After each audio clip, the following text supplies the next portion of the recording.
Инвестор качып кетти. Ишкер Канат Сапаев Азаттыктын Оштогу кабарчысы Ыдырыс Исаков $5000 талап кылды деп милицияга арыз жазды. Себеби Азаттык жасаган иликтөөдөн кийин Канат Сапаевга таандык фирма жабылып, кызматкерлери жумушсуз калганын билдирет. Ушундай жаман мыйзамсыз иштерди кылат экенсиң деп, кийин кайра чалып алып, мамлекет сага 70 миллион карыз экен деп телефондочу запистери бар да.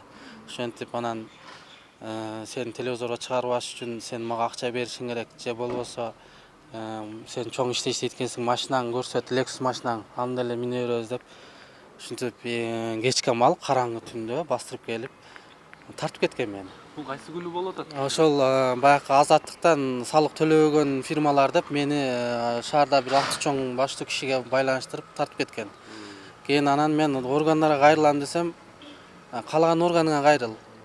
Мына биз телефондо бир чоң кишинин, ушу милицияканада иштеген чоң кишилердин атын көрсөтүп, мына биз ушулар өз крышавит этет, биз ушулардын карамагындабыз. Билген жагыңа кайрыл деген.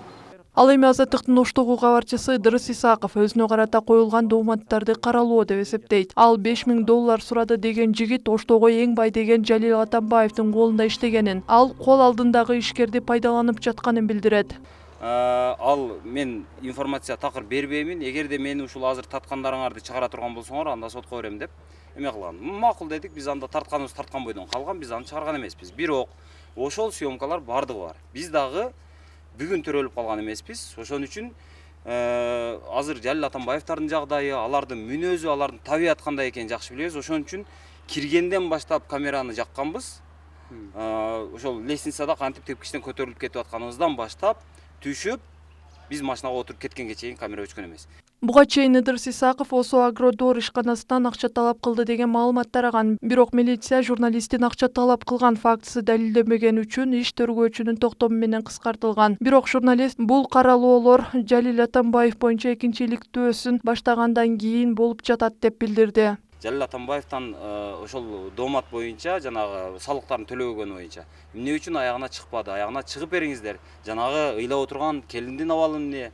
Жанагы $1 миллион Жалил Атамбаев бербей койду эле деп жанагы ишкерлерге арыздан деле ошол ишкерлер. Ошолордун тагдыры эмне болду деп азыр ишенбесеңер жанагы комментарийлерди көргүлө ошол видеонун астындагы, иликтөөнүн астындагы. Мына ошондо көп дооматтар мага карата айтылган. Ошол экинчи бөлүгүн чыгарасыңарбы, муну аягына чыгасыңарбы деген. Ошон үчүн аягына чыгыш үчүн биз жанагы Жалил Атамбаевга боюнча экинчи иликтөөнү баштаганбыз. Анан ошону кече Атамбаевдин өзүнө жолугуп калгандан пайдаланып мен айттым. Мына биз экинчисин баштадык. Эгерде пикириңиз болсо, кошумчаңыз болсо, жок, андай болгон эмес, мындай болгон эле деген бир контр аргументиңиз болсо, айтыңыз. Биз ошого орун берели. Анан ошон үчүн телефонуңузду да бериңиз, номеруңузду. Сизди табыш кыйын экен деп айтып телефонун алып кеткен. Ошонун эртеси күнү монтип мага карата ошо каралоо болуп аттыр. Эми каралоо бул каралоо, факт бул факт.